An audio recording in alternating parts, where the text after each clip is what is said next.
Hello, BookTube. My name's Nathan, and today I am talking about Gwendy's Button Box, which is a collaboration between Stephen King and Richard Chizmar, or Chizmar. I'm not sure exactly how to pronounce it.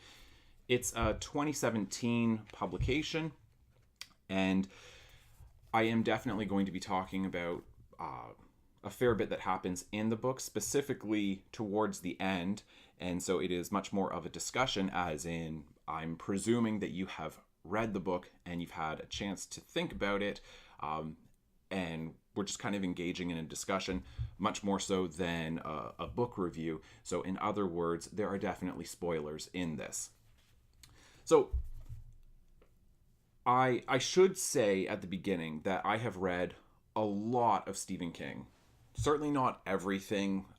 He's published something like 50 novels, and I've probably read about 35 of them or so, maybe 40. I'm getting pretty close to having read all of his books, but I'm not quite there. So I've got a pretty good sense of what he's doing. It's a little hard for me to parse out which stuff is Stephen King, which stuff is Richard Chizmar, which is good in a collaboration. You don't want to see big breaks in style, and then where you can obviously tell who wrote what. And Stephen King has done collaborations before, like he's done this with Peter Straub, he's done this with his son Owen. So it's not like he's doing something brand new here. If you have not read a lot of Stephen King, I think that this book is probably really fun and enjoyable and will pull you in. If you've read a lot of Stephen King, however, I think you're going to feel disappointed and kind of ripped off. And I'll explain what I mean by that. I can't really speak to anything that Richard Chizmar has written because honestly, I haven't read any of his stuff. So I don't know if he deals with similar themes or similar plot elements or devices to get into themes and characters.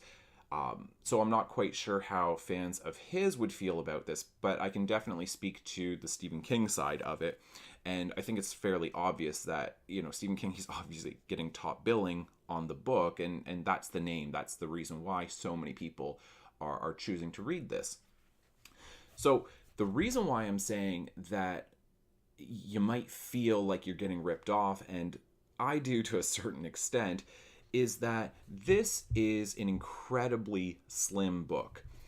It is, I think, 164 pages, but it is essentially the font and length of a Goosebumps book by R.L. Stine.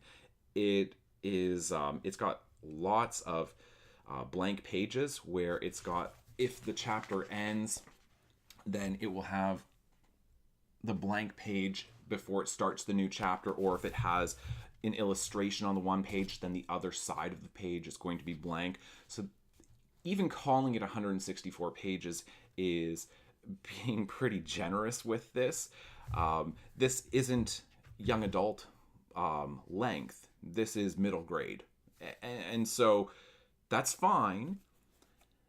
But the book costs $15 US, $14.99 US is the price of it. And I think that that is important, especially for somebody who reads a lot and somebody who wants to, purchase books that they're reading, that he or she is reading. Then the cost of a book in terms of the value and what are you getting out of it, that factors in.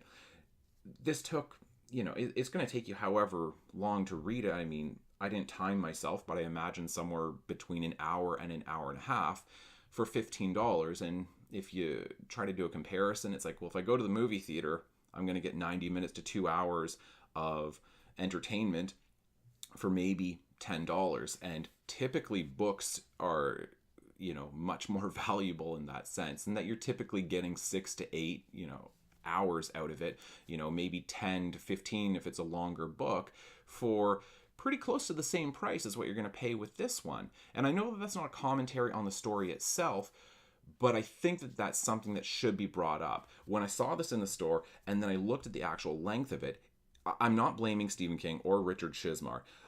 I understand the reasons why this happened, but I look at it and I say, that feels like you're really just trying to do whatever you can to make as much money off of Stephen King's name as you possibly can, and you're not giving me much in return for this. Okay, so as far as the story itself, it's a pretty familiar story, and it's a familiar story within the Stephen King universe that, or even outside of that, you don't have a whole lot that's original here, and you don't have a whole lot that's doing anything particularly interesting that hasn't been done in much more expansive ways or much more profound ways. And so that's where, again, I feel a little bit ripped off. If this were just a single short story in one of Stephen King's short story collections, then that would be fine. And I would enjoy the story because he has pretty much always been really, really generous when it comes to the amount of pages you're getting for the actual cover price. And I mean, a really good example of this is Four Past Midnight. Four Past Midnight has got, 4 novellas that are, I would say, almost all 4 of them are longer than Gwendy's button box. And you're getting them in one volume. And he did that from the very beginning. And now they're publishing them separately, right? They're publishing, like I saw the Sundog was available, kind of right next to this. And for a similar price. And it's like, you could have bought that in Four Past Midnight, and then you're still getting 3 other ones in there too that are all really good. As best I remember, you're getting Apt Pupil, The Body, which got turned into Stand By Me, and there's one more, but I can't remember what it is. In any case, he's been generous with this. But because it's a collaboration, then you can't do that. At least you can't do that as easily, because this isn't just a Stephen King story. It's a collaboration. So you don't want to just bury that in a Stephen King collection, because then what do you do with the author name on the front? And I imagine that there are issues with publishing that come up there. As far as the Stephen King universe, however, then it's a familiar story in that you have this very obviously supernatural figure who approaches a person kind of out of nowhere and makes a proposal that seems odd and is tempting, and really gets them pulled into something much bigger than himself or herself, and that's what you get with this essentially. And just as a reminder, this figure who's kind of like I'm not sure if it's supposed to be Randall Flagg or if it's supposed to be a devil type figure, because it wavers. It seems like he's benevolent at times, and that it's not always, that he's not exactly an evil figure, and that he's not trying to bring out this nefarious side in Gwendy, that he's almost a neutral figure, or benevolent and cheering her on and making these good choices. So I'm definitely interested in that part of it. It's who exactly is this figure supposed to be, but he makes her this offer. He says, okay, I've got this button box, it now belongs to you. You've got a lever on this side, and if you're going to get this little piece of chocolate that comes out, you eat that, and then you're going to continue eating throughout the day, but regular meals, good healthy meals, and you're not going to be craving sweets and desserts and seconds and all of that, and you're going to get into pretty good shape, because she's I think around 13 or so at the time. She's going through puberty. She's getting picked on by other kids at school. She's getting teased for her weight. She wants to she's sensitive to this, and so it seems like a fairly good offer. So that's how he pulls her into it, and then he offers her a reward on the other side. You pull the lever over here, you get the silver dollar that comes out, and then you've got these buttons on top of the box. And so you've got these buttons, you got 6 of them in the middle, and she starts to realize, okay, they're all representative of the 6 populated continents. You get the red button on the side, she pushes that, she gets whatever she wants. You get a black button on the other side, and it's the end to the whole mess, essentially. So this starts to change her. She is now in charge of the box, and it seems at first that she's just grateful for the fact that the chocolate is doing what it's supposed to do, and she's losing weight, and then she's starting to become more successful in other areas of her life. She's doing better in school. She's becoming popular. She's incredibly successful on all of her academic work. So everything seems to be going well. Her parents, their marriage is now doing better. And so it seems like, what's the harm in this? These are all good things. And then at the same time, the box seems to be pulling her and tempting her into doing something that she wouldn't ordinarily do, which would be to push one of these buttons and cause a whole continent of people, this is implied, will just disappear. Some terrible tragedy will happen, some cataclysm. And then you've got the red button that's tempting her as well, where she can push this and basically eliminate bad people from the world. Now, I've got a couple theories about what he's trying to do with this by the end, and I know some people have defended the book and said that there's something like really interesting going on here in terms of a commentary on contemporary politics, certainly contemporary American politics, and I have thoughts on that. I'll save that until the end. The style of it is strange. The structure of it is strange. It's not like most Stephen King books. And again, it might be that's where you're seeing the writing style and the structure of Richard Chizmar in there, where that could be part of the collaboration process. But when I say that it's not a Stephen King style, typically he's got pretty big chapters, like monster chapters that go on for quite a while. These are incredibly short chapters. The book itself is incredibly short. It's a novella officially, but even that, I feel like even calling it a novella is a bit generous, because he's got short stories that are not exactly novellas, and they're probably the same word count. But it's not just the length. It's that this is taking place over a series of years, and you are not getting really extensive scenes. You kind of dip into her world and you get, a few lines of dialogue, a few descriptors in there setting the stage of what's going on in this particular scene, and then it kind of ends and you move on to the next chapter. It seems in structure and in tone at times as though it's a fable. And what I mean by this is, a fable is a fairly short, seemingly simplistic story where it's told in at least a very direct, straightforward way, typically with like animals who are talking. And it's like everything is supposed to be fairly metaphorical or allegorical, and there is going to be a moral in this story, and it is working towards this big moral, and you get these moral lessons along the way. It's a morality tale. And that's what it reads like, except it's a pretty lousy one, and it's not doing very much as a fable.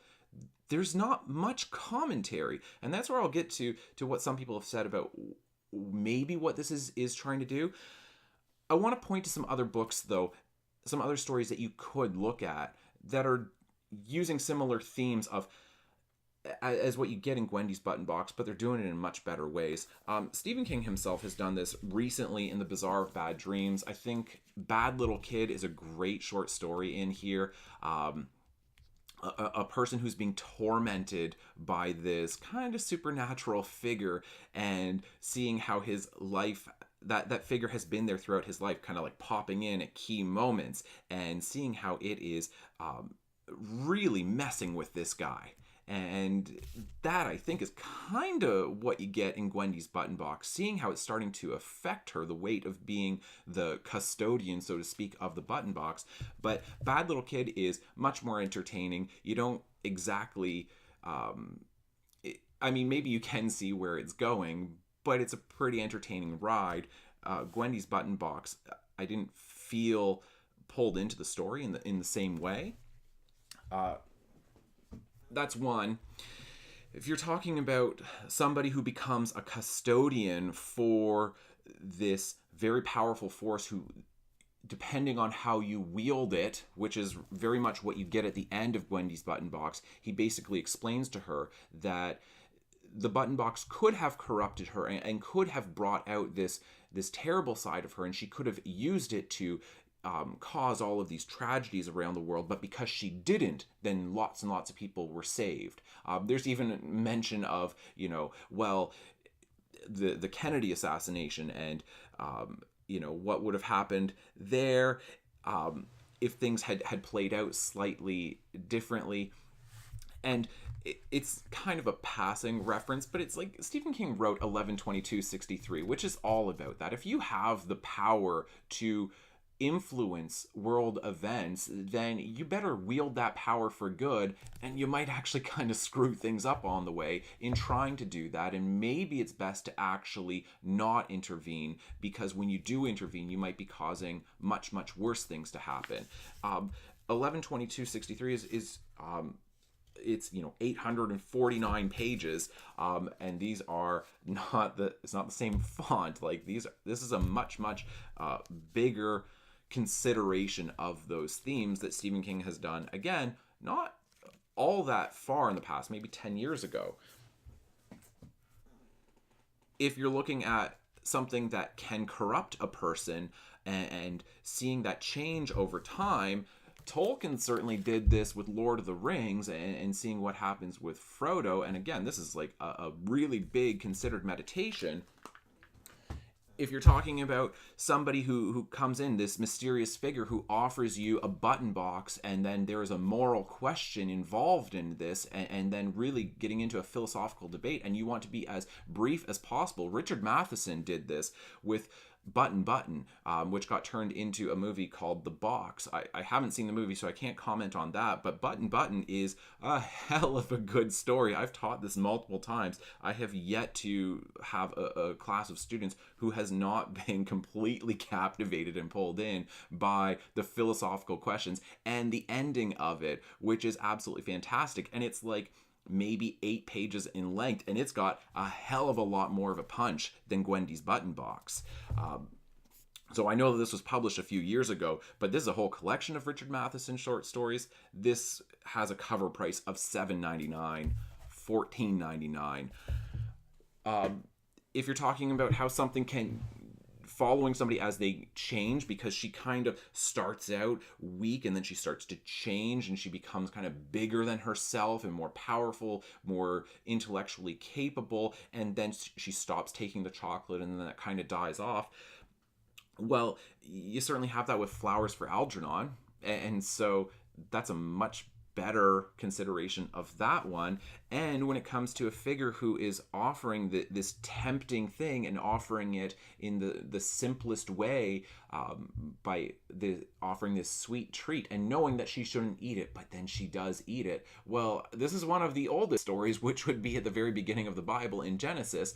And you could certainly, look at that. If you're looking at it as a literary text, it's like, well, you are getting a much better exploration of themes just in the first few chapters of Genesis as a result of that, which reads more like a fable if you're looking at it from a literary perspective.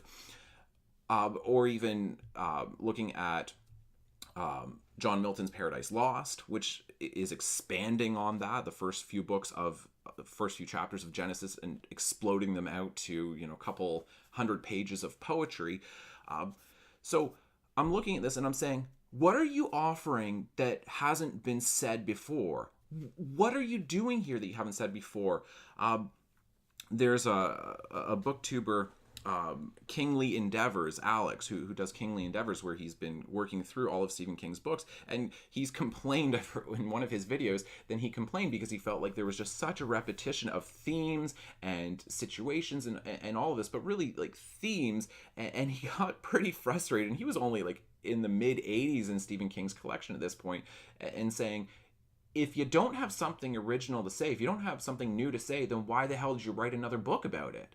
If you're just going to retread the same ground but do it in a less effective way, then what are you doing here? And that's where I feel a little ripped off by this. Now, some will say that this is a kind of morality tale, that this is a fable, or this is allegorical, and that this is a question of, like Trump's America. And Stephen King is certainly no fan of Donald Trump, and treating the button box as something that offers the person who wields it great responsibility, and if you thrust it into the wrong hands, then that person is going to just cause unleash untold evil in the world.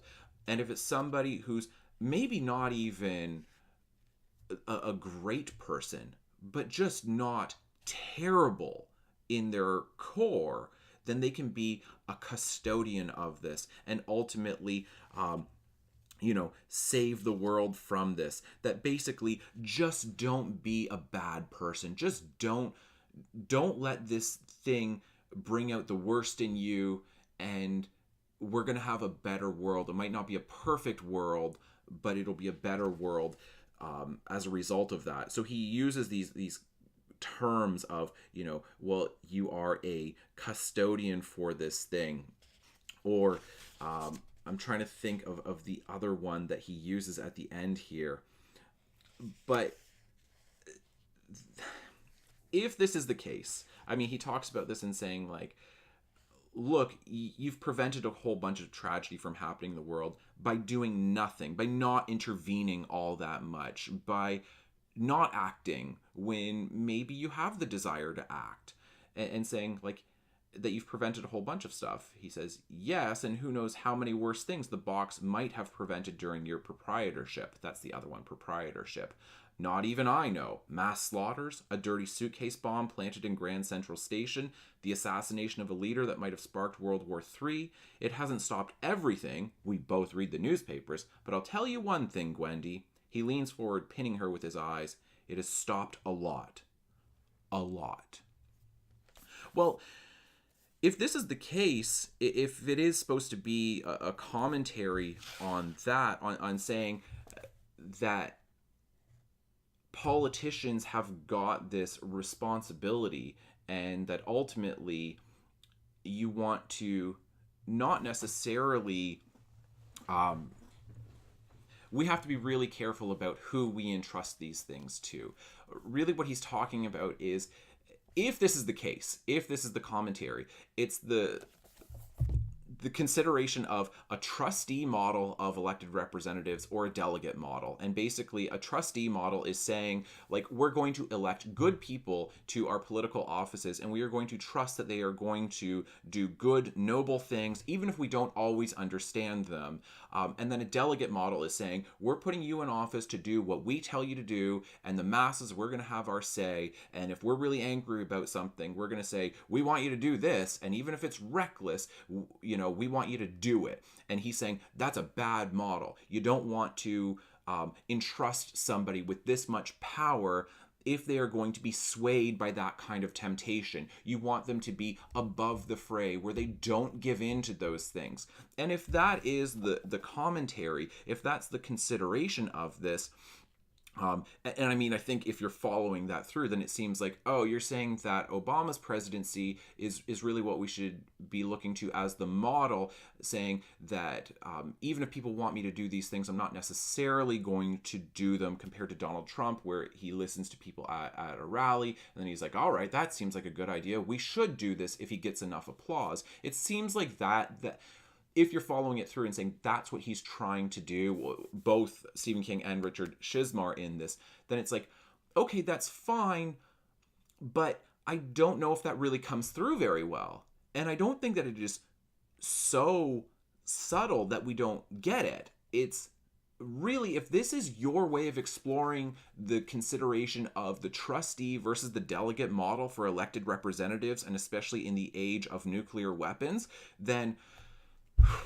there's gotta be a better consideration of it than Gwendy's button box. You're not bringing very much new to the table. I don't think there's profundity in this book, but I think that that's what they thought they were doing. And like I say, I don't know if the structure of it is the problem. treating it kind of like a fable, and trusting that it's going to be very obvious what these big heavy themes are. And it's like, is your conclusion elect somebody who's not a complete psychopath instead of somebody who is a psychopath? In which case, all right. But but I don't quite understand why you need a book to make that statement. I mean, if you want that as your conclusion, then it's like there's plenty of, you can find that in a lot of places, and instead it's like it feels almost like being duped in some way, where you think that you're getting this story, and you look at it and you're like, it's short, okay, but if it's a really good Stephen King story, and collaborating with Richard Chizmar, then maybe it's going to be worth the money. But it's like, it just doesn't feel like the consideration of the themes of these philosophical questions have been fully thought through. I don't think you don't get her really doing anything. That's pretty much the book. She does almost nothing with the button box, and it's like, isn't that great? She did nothing for 164 pages. Aren't you glad you spent $15 on this? It's like, not really. Genuinely, I wish that I just got it from the library instead. And I know that you might say, well, that's not a commentary on the novella, on the quality of it, but I would just say, no, I wish I read something better.